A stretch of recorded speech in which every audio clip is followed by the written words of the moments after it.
You ask Tiger to solve. This deals with linear equations with one unknown.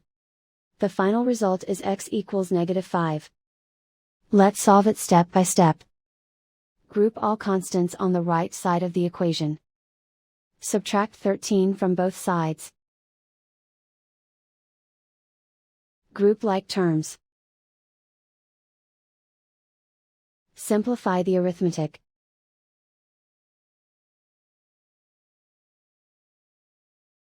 Isolate the x. Divide both sides by 2.